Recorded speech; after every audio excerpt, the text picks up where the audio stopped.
우리 다 같이 하나님의 말씀 보시겠습니다. 하나님의 말씀은 히브리서 11장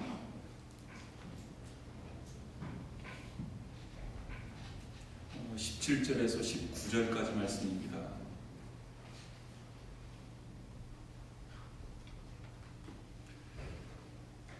같이 한 목소리로 합독하시겠습니다.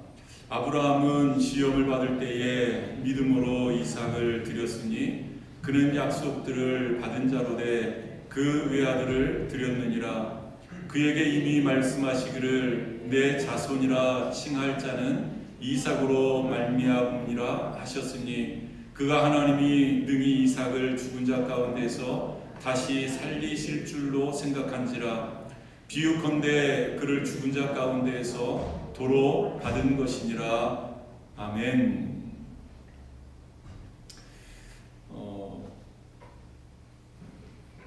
여러분 코카콜라 잘 아시죠?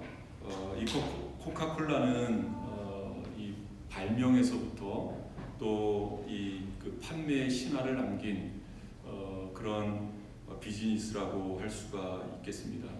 어떤 분은 이 코카콜라를 가지고 이렇게까지 이야기를 했어요. 이보다 더 아름답게 발명될 수 없었고 이보다 더 빨리 팔릴 수 없었다라는 이야기까지 했습니다.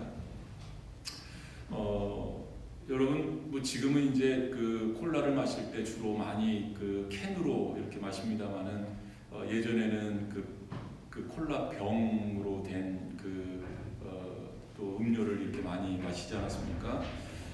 이 콜라병을 보면 그 아름다운 여인을 보는 것과 같다라고들 많이 이야기를 합니다. 처음에 이 병이 만들어지게 된 그런 일화가 있는데요. 이 병은 그 루트 병 공장에서 일하던 한 직공에 의해서 만들어졌다라고 합니다. 뭐 여러 가지 이제 설이 있는데 그 중에 하나가 바로 이 설입니다. 이 루트 병 공장에서 일하는 이 직공이 이 코카콜라 회사에서 병 디자인을 공모를 했는데 이 직공이 나도 거기 한번 참석해봐야 되겠다, 참여를 한번 해봐야 되겠다, 그런 도전을 강하게 받았습니다. 그런데 어느 날 이 자기 애인과 이렇게 데이트를 하던 중에 유독 그날따라 자기 애인이 예쁘게 보인 거예요. 말 그대로 이제 그 필이 온 겁니다. 그날 그 애인이 입고 있었던 그 옷은 아마 당시에 유행했었던 이 좀 이렇게 몸에 착 달라붙는 이 주름진 그 주름 치마가 유행했었던 것 같아요. 그 치마를 입고 있었는데 그것을 보는 순간 이 사람에게 아이디어가 딱 떠오른 거예요. 그래서 이제 그 병을 디자인하게 됐고 또 그것이 당첨이 돼서 결국 이분의 아이디어로 이 코카콜라 병이 이렇게 만들어지게 됐다라는 그러한 일화인데요. 이 사람이 나중에 이런 이야기를 했답니다. 이 병은 그 머리에서 나온 아이디어가 아니라 사람으로 만들어진 아이디어다라고 이야기를 했다고 해요. 그리고 일설에 의하면 이 병을 디자인해서 이 받은 상금이 그때 당시에 600만 불, 뭐 지금도 600만 불 그러면 적지 않은 돈인데요. 뭐 1880년대니까 뭐 굉장히 큰 돈이 아니겠습니까? 그리고 그 여인과 결혼을 하고 또 그 여인은 그의 아내가 됐다고 합니다. 뭐 오늘날 이 코카콜라가 하루에 한 19억 잔이 팔린다고 해요. 뭐 제가 직접 들은 이야기인데요. 그 필리핀 선교사님에 의해서 들은 이야기인데, 이 필리핀 이 산지에 있는 이 필리핀 사람들은 심지어는 이 코카콜라에 밥을 말아먹을 정도로 그렇게 콜라를 좋아한다고 합니다. 뭐 2리터짜리 큰 병 한 병을 하루에 다 이렇게 마실 정도로 그 콜라를 좋아한다라는 이야기도 들었습니다. 이렇게 이 코카콜라, 여러분 뭐 엄청난 뭐 여러 가지 그 일화가 있지 않습니까? 뿐만 아니라 엄청난 그 판매 수익을 올리게 되는데 이 코카콜라의 이 마케팅 비밀이 있다고 해요. 그것은 다름 아닌 이 광고 디자인의 일관성. 지금 여러분 그 영상으로 봅니다만은 그 코카콜라 병 무늬가 있고요. 그리고 옆에 보면 이 코카콜라라는 이 그 디자인이 이 1880년대 그러니까 콜라가 시작되어진 그때 당시에 만들어진 디자인이라고 해요. 그 코카콜라의 C자가 이렇게 좀 특이하게 이렇게 그려져 있지 않습니까? 시대에 따라서 이것이 변한 것이 아니라 그때 처음 만들어진 그때부터 일관성 있게 그 마케팅 전략으로 저 모양을 사용한다고 합니다. 그러니까 대략 한 130년 정도, 뭐 조금 더 길게는 한 140여 년 정도를 계속 그 디자인을 가지고 마케팅 전략을 짜게 된 거죠. 이 일관성, 바로 이 일관성이 이 코카콜라가 전 세계에 심지어는 이 공산권 국가에까지 영향을 미치게 된 그러한 파워가 아닌가, 힘이 아닌가라고 생각이 되어집니다. 오늘 저는 또다시 아브라함에 대한 이야기를 하려고 하는데요. 이미 우리가 지지난 시간에 아브라함의 믿음에 대해서 우리가 살펴보았습니다. 아브라함이 이 갈대아 우르를 떠나는 사건, 그것을 중심으로 해서 어떻게 아브라함이 믿음의 원조가 될 수 있었느냐. 여러분 기억나십니까? 아브라함의 믿음 세 가지를 말씀드렸습니다. 첫 번째는 아브라함은 순종하는 믿음이 있었다. 두 번째는 희생하는 믿음이 있었다. 그리고 세 번째는 바라보는 믿음이 있었다. 그것을 이 아브라함이 갈대아 우르를 떠나는 그 사건을 통해서 바로 이 아브라함이 믿음의 원조가 될 수 있었다. 아브라함이 소유하고 있었던 그러한 믿음의 모습이다라고 말씀을 드렸고요. 오늘 본문의 말씀을 보면 이 히브리서 기자는 그런 갈대아 우르를 떠날 때에 그 보여주었었던 그런 믿음뿐만 아니라 이제는 이 독자 이삭을 드리는 이 사건을 통해서 이 아브라함의 믿음의 일관성을 우리에게 보여주고 있습니다. 믿음의 일관성. 그러니까 우리가 이 믿음 생활한다는 것은 한 번 믿고 마는 마치 일회성으로 끝나는 것이 아니라 우리의 모든 삶에 좀 한결같이 적용되어진 그러한 어떤 믿음의 모습, 그것이 바로 일관성이어야 된다는 거죠. 우리는 너무나 변덕스럽잖아요. 변덕스러워요. 물론 믿음이 좋을 때도 있고, 그래서 순종도 잘하고, 때에 따라서는 희생도 하고. 그런데 그 어떤 믿음의 순종, 믿음의 어떤 희생, 어떤 믿음의 바라봄, 이런 것들이 끝까지 일관성 있게 유지되어지느냐, 그러지 못한 부분이 많이 있는 것 같습니다. 그런데 오늘 이 아브라함은 오늘 본문 말씀에 등장하는 것처럼 아들 이삭을 이 모리아산 제단에 이 바치는 사건을 통해서 우리에게 여전히 갈대아 우르를 떠날 때뿐만 아니라 이 이삭을 바칠 때도 믿음의 일관성을 우리에게 보여주고 있습니다. 그러면 이 아브라함에게 나타났었던 믿음의 일관성은 어떤 것이냐? 지난 시간 살펴보았었던 것과 마찬가지입니다. 세 가지를 말씀을 드렸습니다만은 순종하는 믿음, 그리고 희생하는 믿음, 그리고 바라보는 믿음, 이 세 가지를 말씀을 드렸는데 오늘 본문에는 이 순종, 그리고 희생, 이 바라봄이 어떻게 일관성 있게 아들 이삭을 바치는 그 사건을 통해서도 동일하게 나타나느냐, 그것을 한번 살펴보려고 합니다.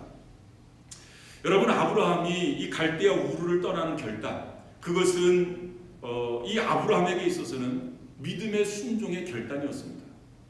그 내용이 히브리서 11장 8절 말씀에 나오지 않습니까? 믿음으로 아브라함은 부르심을 받았을 때, 그러니까 갈대아 우르에서 부르심을 받았다라는 말씀 아니겠습니까? 받았을 때에 순종하여 갈대아 우르를 떠났다는 겁니다. 아브라함은 그렇게 순종으로 믿음을 시작한 겁니다. 그런데 오늘 본문 말씀에서 보면 이 아브라함은 또 한 번 위대한 순종의 결단을 하게 되는 모습이 나오는데요. 17절 말씀 이렇게 시작합니다. 아브라함은 시험을 받을 때에 믿음으로 이삭을 드렸으니, 믿음으로 이삭을 드렸다. 하나님께서 어느 날 아브라함에게 나타나셔서 아브라함아 너는 갈대아 우르를 떠나라 라는 하나님의 명령을 받습니다. 그때 아브라함은 하나님의 그 명령에 순종해서 그 갈대아 우르, 자기 고향을 떠나는 결단을 했다는 거예요.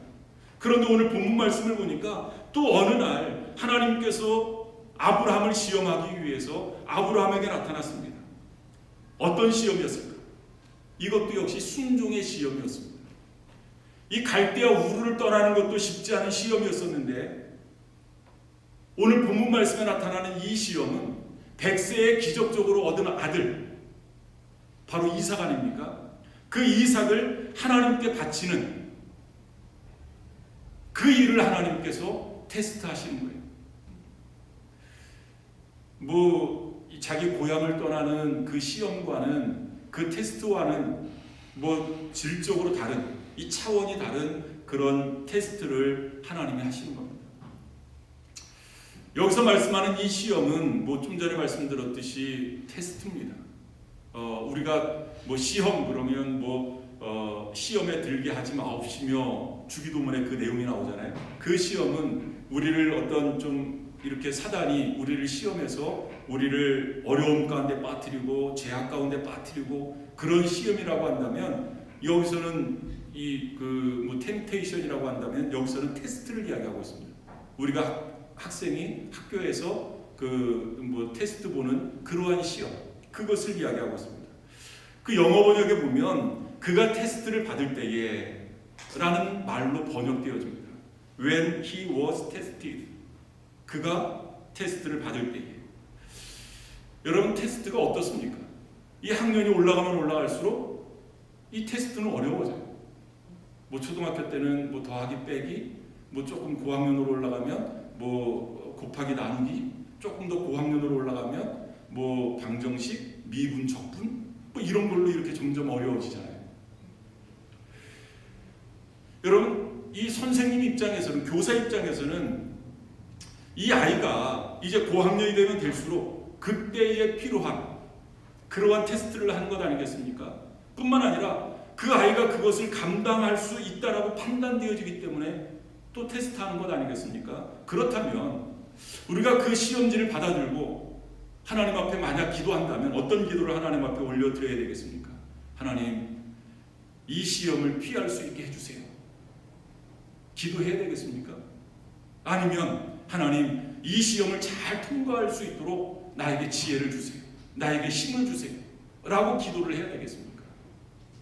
어차피 내가 감당해야 될 시험이라고 한다면 그것을 피할 것이 아니라 그것을 잘 감당할 수 있기를 위해서 우리가 기도해야 된다는 거죠.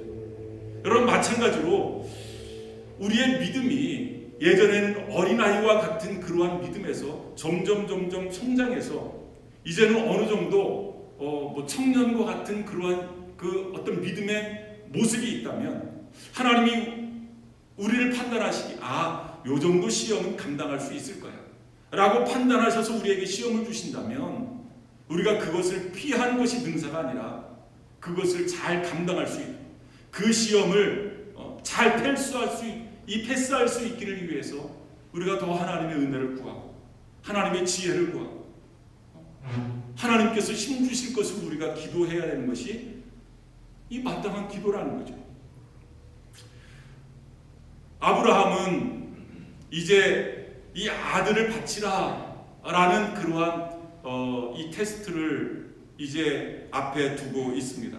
그 내용이 그 창세기 22장 말씀에 나오는데요. 그 22장 1절 말씀을 보면 이런 말씀이 있습니다. 그 일 후에 하나님이 아브라함을 시험하시려고 그를 부르시되 라고 말씀하고 있어요. 그 일 후에. 그러니까 이 말은 아브라함이 그 시점까지의 모든 일을 겪은 후에, 처음에는 갈대아 우르를 떠나라는 그러한 시험부터 해가지고 뭐 이 아브라함이 그 가나안 땅에 들어왔을 때 뭐 흉년이 들었었던 그러한 시험, 그래서 어쩔 수 없이 애굽으로 내려갈 수밖에 없었던 뭐 그러한 모든 일들, 그러한 모든 일들을 겪은 후에라는 그러한 말씀입니다.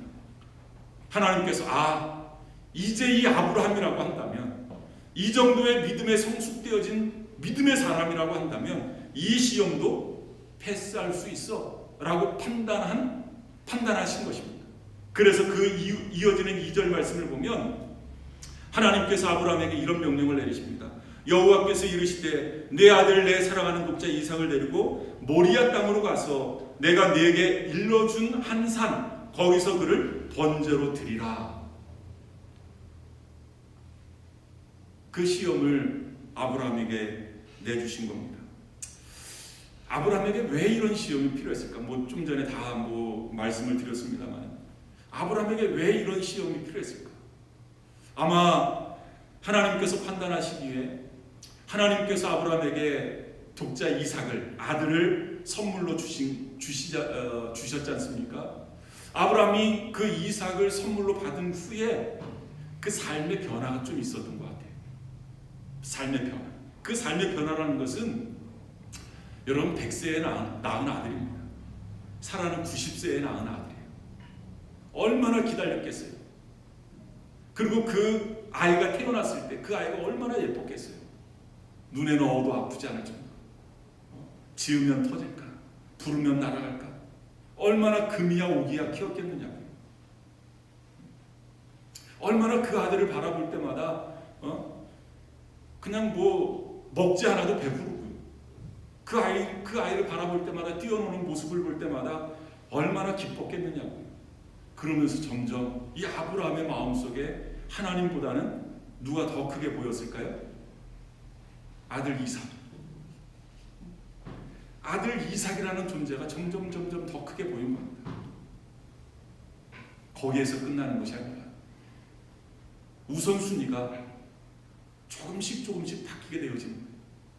예전에는 뭐 어떤 일이 닥쳐도 이 가장 우선순위가 하나님이었는데 그것은 뭐 변하지 않은 이 불변의 법칙이었었는데 이삭이 생기고부터는 그것이 바뀌기 시작하는 거예요. 하나님보다는 아들 이삭이 어느 때는 먼저가 되어지고 그 이삭이 아브라함에게 우상이 되어지기 시작한 겁니다.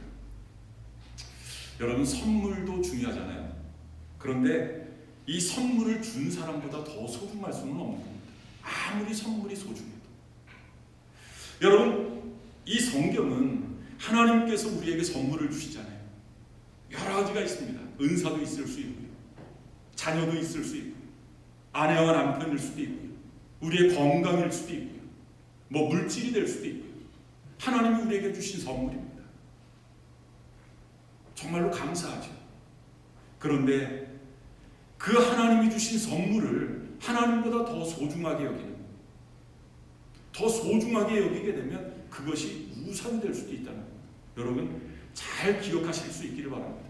하나님이 우리에게 선물로 은사를 주십니다. 그런데 그 은사를 하나님보다 더 우선순위에 둔다면 그 은사도 우상이 될 수 있다는 거예요.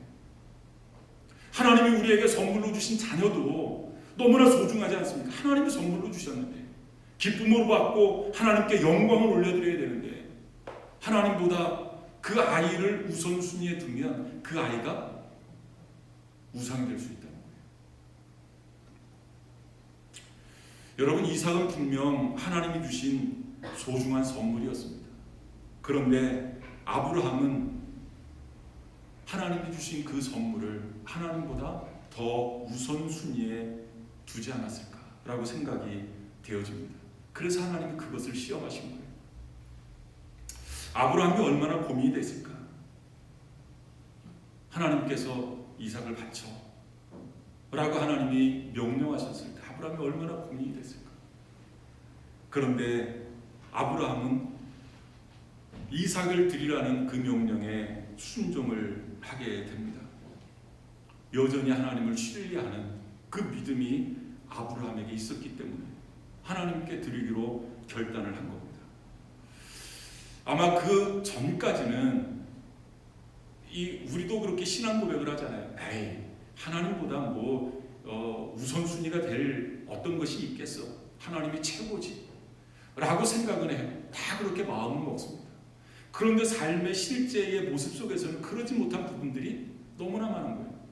너무나 많은 거예요. 아브라함도 아마 그랬을 거예요. 하나님이 최고지. 어떻게 하나님보다 우선순위에 설 수 있는 게 있겠어? 라고 아마 생각했을 거예요. 그런데 삶의 실제의 모습 속에서는 하나님도 소중하지만 하나님보다는 아들 이삭이 더 우선순위에 있었던 모습들이 많은 부분에서 있었던 겁니다. 그런데 하나님께서 그 아들을 바쳐 그 아이를 나에게 줘봐, 드려봐 라고 그런 명령을 했을 때 아브라함은 그 하나님의 명령에 순종하기로 결단합니다. 그 순종하기로 결단하는 그 순간 이 아브라함의 믿음의 우선순위가 완전히 바뀌어집니다. 아마 깜짝 놀랐을 거예요. 정신이 번쩍 들었을 겁니다. 아, 그렇구나. 내가 하나님이 최고라고 생각을 했는데, 하나님이 항상 우선순위라고 생각을 했는데 내 실제의 삶 속에서는 그러지 못했구나. 하나님보다는 아들 이삭을 먼저 생각하고 더 소중하게 생각하고 그랬구나. 아마 정신이 번쩍 들었을 거예요. 하나님께 아들 이삭을 바치기로 결정하는 순간, 결단하는 순간이 바로 아브라함의 믿음의 우선순위의 회복이 일어나는 그러한 순간이었습니다. 아마 갈대아 우르를 떠나라 라고 명령을 하셨을 때 갈대아 우르를 떠나기로 결정했을 때처럼 아브라함은 여전히 하나님 앞에 순종하는 자로 서게 되어진 겁니다. 여러분, 이 상황에서 여러분에게 한번 묻고 싶습니다. 여러분이 처음 예수님을 만났을 때, 예수님과 처음 사랑에 빠졌을 때, 그때와 지금의 모습 동일한 모습입니까? 변함이 없는 한결같은 모습입니까? 오늘 제목처럼 일관성 있는 그러한 믿음의 모습을 보이고 있습니까? 아니면 여러 환경 때문에, 여러 주변 환경 때문에 그 우선순위가 변하고 좀 일관성 있는 그런 믿음의 모습을 보이지 못하고 있는 현재의 모습은 아닌지 한번 살펴볼 수 있기를 바랍니다. 아브라함은 이 순종의 일관성을 보이는 그런 믿음의 모습을 우리에게 교훈하고 있습니다. 두 번째로 이 아브라함은 희망에 있어서도 일관성을 보여줍니다. 이 희망이라 함은 아마 지난 시간 말씀드렸던 아브라함에게 있었던 이 바라봄의 믿음, 이 바라본다, 어떤 희망을 갖는다, 그 믿음이에요.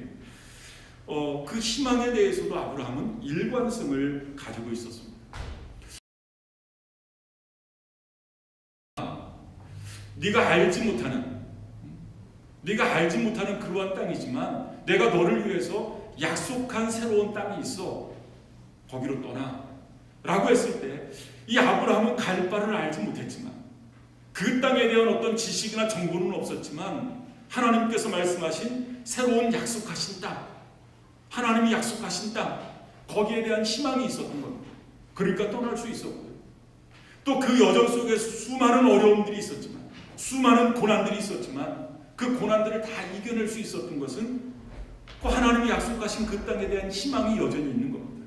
그래, 내가 비록 천막 생활을 하지만, 그래, 내가 비록 집에서처럼 맛있는 음식을 마음대로 먹을 수는 없지만, 그래, 내가 비록 집에서처럼 좀 몸이 찌뿌둥하고 그럴 때 샤워도 하고 좀 좋은 옷도 입고 그럴 수는 없지만, 하나님이 약속하신 그 땅, 지금보다는 훨씬 더 좋은 땅일 거예요. 훨씬 더 나은 땅일 거야. 새로운 땅일 거야. 이러한 희망이 있었기 때문에 갈대아 우르를 떠날 수 있었던 것 아니겠습니까?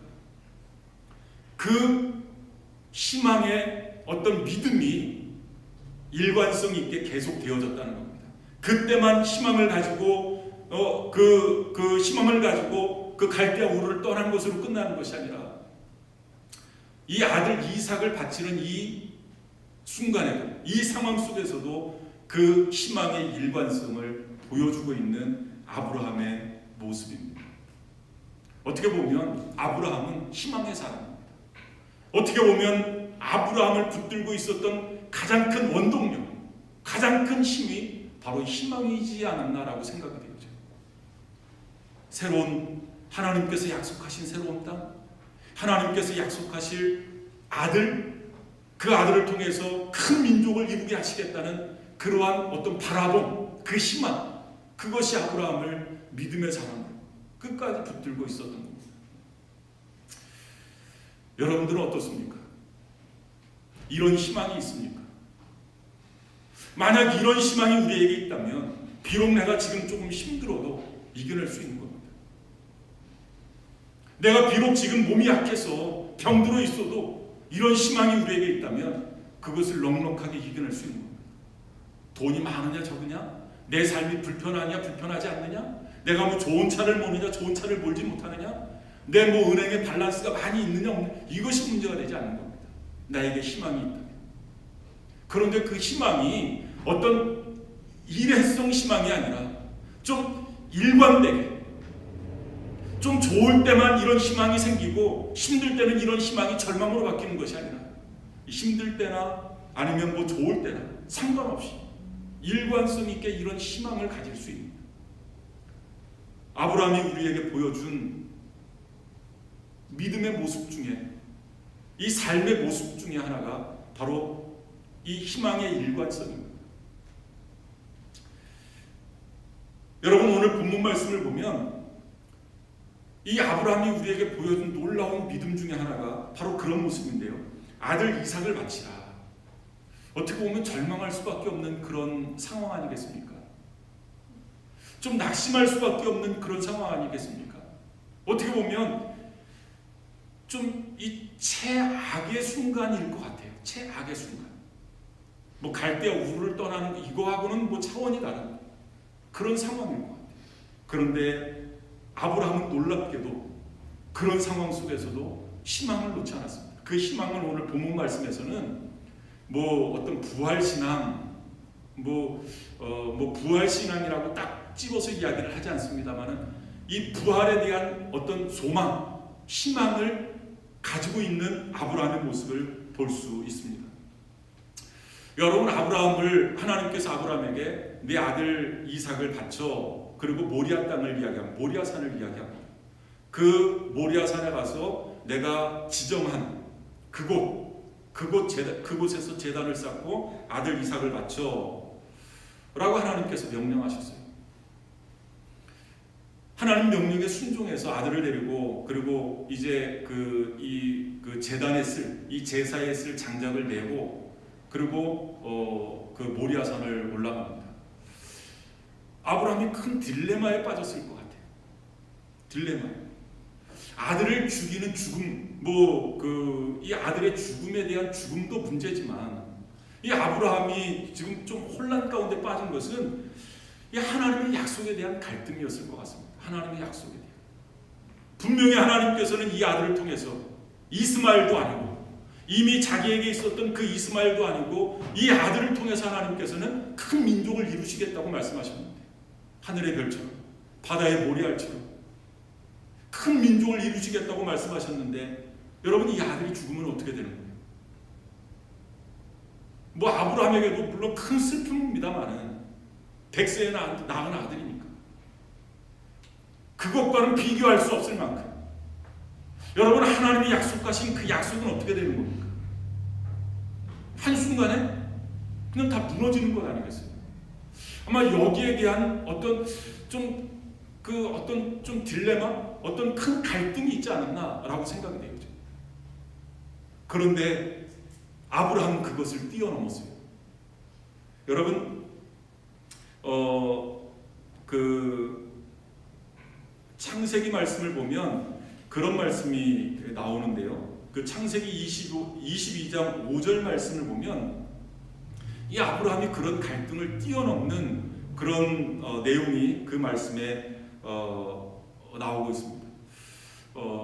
그러니까 우리는 이렇게 생각할 수 있어요. 아들 이삭을 모리아산에 바쳐라고 했을 때 아브라함이 그 이삭을 데리고 모리아산으로 올라가서 제단 위에 올려놓고 아들을 죽이려고 하지 않습니까? 이 죽이려고 하는데 하나님이 아브라함아 다급한 목소리로 아브라함의 손을 막으십니다. 그리고 이삭을 이제 제단에서 내려오게 하고 또 다른 그 양을 준비된 양을 가지고 제사를 드리게 합니다. 우리는 그것을 생각을 해요. 그러니까 이 아브라함은 지금까지 하나님이 아들 이삭을 바쳐라고 말씀하셨을 때 마음의 결정을 한 거예요. 결단을 내린 겁니다. 이 아들을 죽인다. 이 아들을 하나님께 바친다. 라고 생각을 한 겁니다. 그러니까 우리는 여기까지 내리면 여기까지 이렇게 칼을 들고 내리치려고 하면 하나님이 여기서 막아주시지. 이런 생각을 1도 하지 않은 거예요. 조금도 하지 않은 겁니다. 정말로 아브라함의 마음속에는 그 아들 이삭을 바치기로 마음에 먹은 거예요. 그런데 그것으로 끝나는 것이 아니라 이 아브라함 마음속에 또 한편의 마음은 이 아들이 죽으면 반드시 하나님이 살려주실 거야. 왜? 하나님이 약속하신 것이 있으니까. 이 아들을 통해서 큰 민족을 이루시겠다고 약속하신 그 약속이 있으니까 분명히 하나님께서 명령하신 대로 내가 이 아들을 죽이지만 하나님께서는 이 아들이 죽은 다음에 또 다른 계획이 있을 거예요. 이 아들을 살려주셔서 이 아들을 통해서 큰 민족을 이루실 거야 라는 그러한 마음의 확신이 있었던 겁니다. 이것을 부활 신앙이라고 이야기를 한다는 거죠. 여러분 창세기 22장 5절 말씀입니다. 22장 5절 말씀을 보면 이 아브라함이 종들에게 이르되 너희는 나귀와 함께 여기서 기다리라. 내가 이 아이와 함께 저기 가서 예배하고 우리가 너희에게로 돌아오리라 하고 우리가 아브라함이 이삭과 함께 돌아올 것을 종들에게 다시 이야기를 합니다. 우리가 여러분 아브라함과 이삭 둘이 올라갔습니다.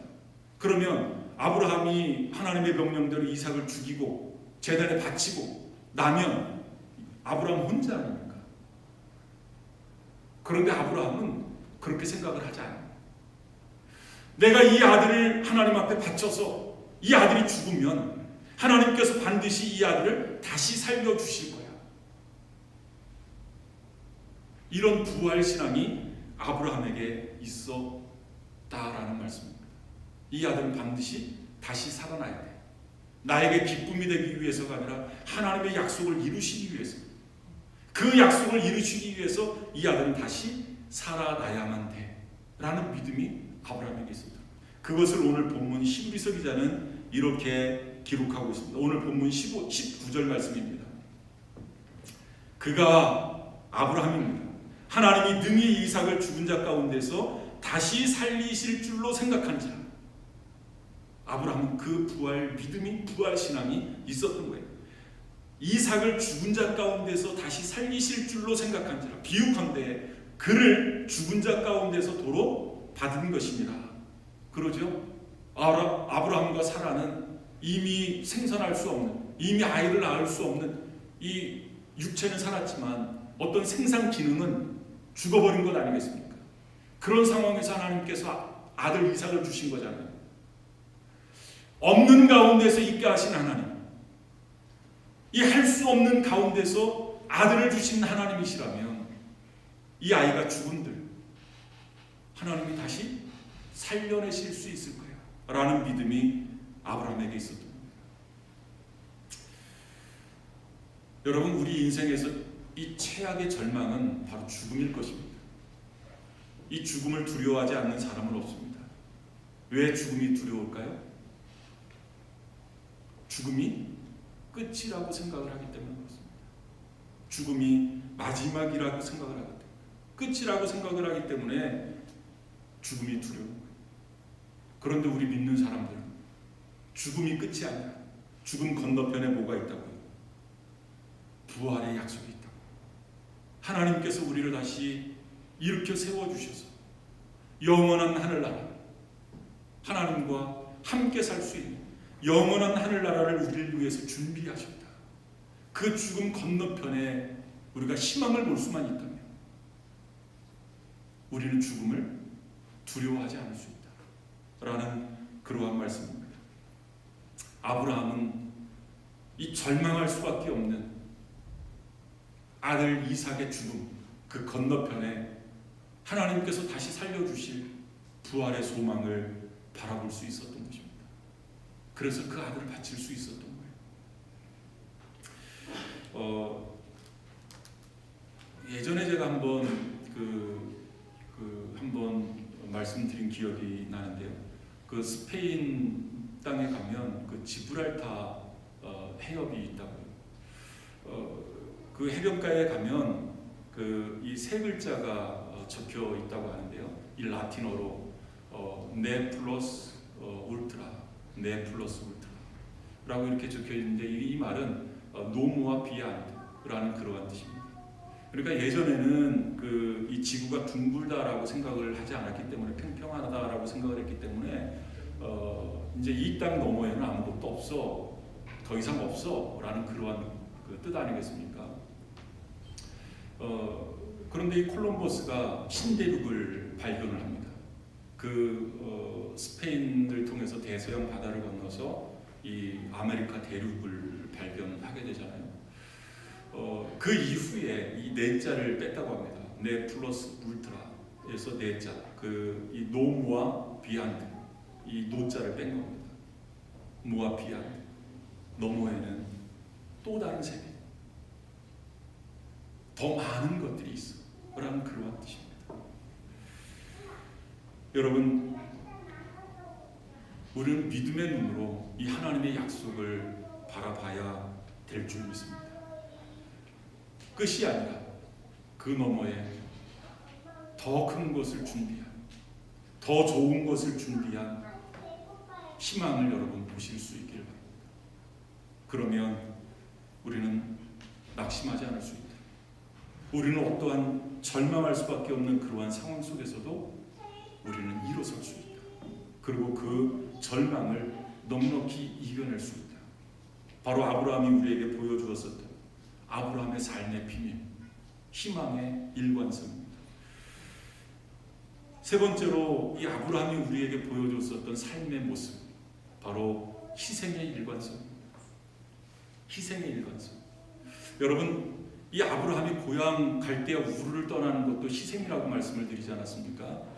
그런데 그것을 그냥 그 희생이 한 번으로 끝나는 것이 아니라, 일회성으로 끝나는 것이 아니라 그 희생을 일관되게 보여주었다. 여러분, 우리가 신앙생활하면서 우리도 희생할 수 있어요. 뭐 교회에서 봉사하는 것도 희생일 수 있고요. 뭐 선교를 가는 것도 희생일 수 있고요. 뭐 어떤 직분을 감당하는 것도 희생일 수 있습니다. 그런데 그 희생을 일관되게 한결같이 변함없이 할 수 있느냐, 끝까지. 그것이 중요하다는 거죠. 그냥 일회성으로 뭐 기분 좋을 때 좀 남들이 알아줄 것 같으니까, 또 나에게 어떤 유익이 있을 때, 어떤 필요성이 있을 때 한 번 희생하는 것으로 끝나는 것이 아니라 일관되게 희생할 수 있느냐. 여러분, 아브라함은 갈대아 우르를 떠나는 것, 그 희생으로 끝나는 것이 아니라 외아들을 바치는, 이 이삭을 바치는 그러한 희생도 일관되게 우리에게 보여주고 있습니다. 뭐 제가 어느 목사님에게 들은 좀 재미난 이야기인데요. 이 교회를 출석한 지 얼마 안 되는 그 남편이 아마 교회에서 설교를 듣다가 오늘 같은 설교를 들은 것 같아요. 아브라함이 아들 이삭을 바쳤다 라는 설교를 듣고 뭐 그것으로 끝났겠습니까? 이제 또 다른 말씀도 하셨을 텐데 아브라함이 자기 아들 이삭을 하나님 앞에 바쳤다. 거기에 그냥 딱 멈춰버린 거예요. 그리고 이분 그 머릿속에는 아니 아브라함 나쁜 놈이네. 아니 어떻게 아들을 제물로 바칠 수가 있어 하면서 그냥 그 모든 생각이 거기에서 그냥 딱 멈춰버린 겁니다. 그래서 예배 끝나고 이제 집에 돌아와서 자기 아내에게 이 아브라함이 진짜 죽일 놈이다, 나쁜 놈이다, 막 그렇게 이야기를 했대요. 그런데 그분이 이제 교회 생활을 하고 또 말씀을 듣고 믿음이 성장되어지면서 이제 아브라함이 아들 이삭을 바쳤다. 이제 그런 것들이 좀 이해가 되고 또 그런 희생들이 이해가 됐다라는 그러한 내용의 말을 듣게 되었습니다. 아마 여러분들도 뭐 교회 생활을 하면서 희생 그런 이야기를 하면 조금 어떤 이렇게 거부감이 들 수도 있어요. 오늘 본문의 말씀처럼 아버지가 아들을 제물로 바쳤다. 여러분 이거 있을 수 있는 일이겠습니까? 또 이해가 되는 그러한 말씀입니까? 이해할 수 없는 그러한 말씀 아니겠어요? 그런데 우리의 믿음이 성장되어지고 우리 믿음이 자라나고 보니까 그런 것들이 이해가 되는 거예요. 그 희생들이 이해가 되는 겁니다. 여러분 때에 따라서는 이 희생이 고통만은 아니다. 우리는 희생 그러면 좀 고통, 뭐 어떤 나에게 어떤 분리 이런 것들만 생각하는데요. 이 희생은 고통만은 아니다. 오히려 희생이 기쁨일 수 있고 어떤 희생이 우리에게 보람이 되어질 수 있다라는 것을 여러분 꼭 기억하실 수 있기를 바랍니다. 여러분 우리가 누군가를 믿고 사랑하면 희생하잖아요. 뭐 남녀간에도 상대방을 믿고 사랑하면 뭐 기꺼이 희생하는 거고 그리고 그 희생이 조금도 아깝지가 않은 겁니다. 사실 하나님께서 아브라함을 통해서 이 외아들을 바쳐라. 여러분 이 사건을 통해서 장차 이 인류를 위해서 독생자를 주실 그분의 마음을 조금이나마 우리에게 전달해 주시고자 하시는 하나님의 의도가 있습니다. 그래서 이 후대의 성경 신학자들은 이 아브라함 그 이삭을 오실 메시아, 오실 예수님의 모형이다라고 이야기를 하는 분도 있습니다. 여러분 오늘 본문 17절의 말씀을 보면 그 이삭을 외아들이라는 그러한 표현으로 소개를 합니다. 그 17절 하반절 말씀 보면 약속들을 받은 자로되 그 외아들을 드렸느니라. 외아들이라는 그 단어를 좀 이렇게 의도적으로 강조하고 있는 그런 모습을 보고 있는데요. 여러분 이 구절은 그 요한복음 3장 16절 뭐 여러분들이 잘 아는 그러한 내용입니다. 하나님이 세상을 이처럼 사랑하사 독생자를 주셨으니 이 독생자 그 only son 이 영어로 only son으로 그렇게 표현을 했습니다. 외아들, 독생자 뭐 또 같은 그러한 의미입니다. 여러분 이 외아들을 바친다. 외아들을 준다. 이 정말로 쉽지 않은 사람입니다. 그런데 하나님께서는 우리를 구원하시기 위해서 그 외아들을 우리에게 주셨습니다. 그 아주 친하게 지내던 그 두 목사님이 계셨는데 한 분에게는 5명의 아들이 있었고 그리고 한 목사님에게는 자녀가 없었어요. 근데 이 두 목사님 아주 악역한 그러한 사이라 이 자녀가 없었던 목사님이 자기 친구 목사님에게 너 먹고 살기도 힘든데 너 5명의 아이 중에 하나를 좀 나에게 좀 이렇게 줘라. 그렇게 어떻게 보면 농담 반 진담 반으로 그렇게 이야기를 했다고 해요. 그랬더니 이 아이가 5명인 목사님이 그래? 그러지 뭐 그렇게 대답을 했다고 합니다. 뭐 너무나 친한 친구이기도 하고 그리고 예전에는 참 먹고 살기 힘들 때는 그 입이라도 하나 이렇게 덜 요량으로 좀 그런 경우들이 많이 있었습니다. 그래서 뭐 친척 집에 이렇게 양자로 보내지기도 하고 뭐 그런 경우들이 많이 있었습니다. 그렇게 대답을 하고 이렇게 그 집에 돌아왔더니 그 5명의 아들이 쪼그니 이렇게 누워서 자고 있는 거예요. 첫째 큰 아들 얘는 장남이 간대지. 둘째 이 녀석은 공부를 잘해 똑똑해. 얘도 안 되지. 셋째 이 녀석은 너무나 잘생겼어. 그 5명의 아이 중에 제일 잘생겼어. 얘도 안 되지.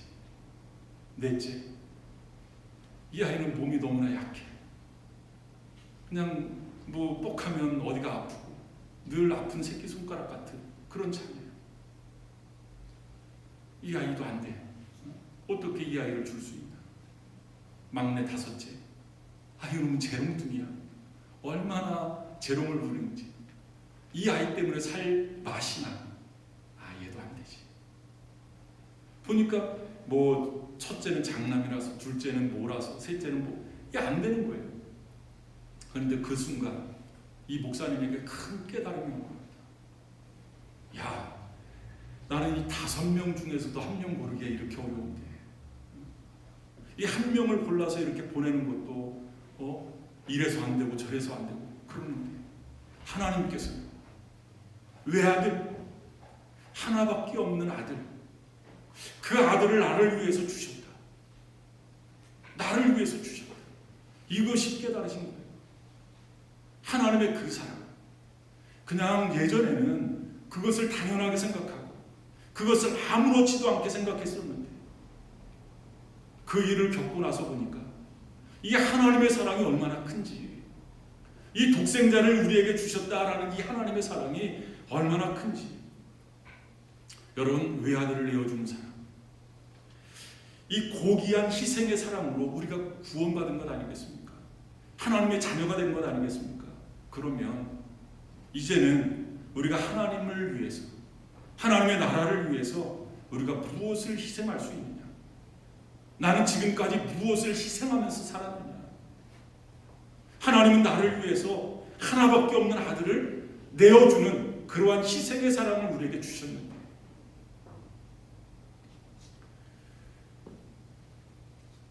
여러 해 전에 그 선교 잡지에 실린 아주 짤막한 글인데요.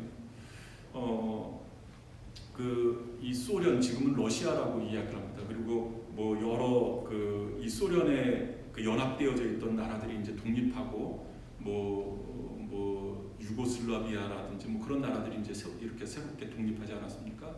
그러기 이전에 이제 소비에트 연방, 뭐 소련이라고 이렇게 이야기를 하고, 그런데 뭐 지금부터 불과 30년 전에만 해도 이 소련이 이 공산 국가였습니다. 뭐 지금도 물론 이제 그 사회주의 그런 뭐 모습을 많이 보입니다만, 그때 당시에 대통령이 그 미하일 고르바초프, 여러분 잘 아시죠? 지금도 생존해 있는데, 여기 머리 약간 대머리가 까지시고 여기 머리에 이제 점 같은 것이 이렇게 있어서, 이 미하일 고르바초프가 뭐 적그리스도다라고 이야기하시는 그런 분들도 있었어요. 이 그분이 이제 그 대통령일 당시였습니다.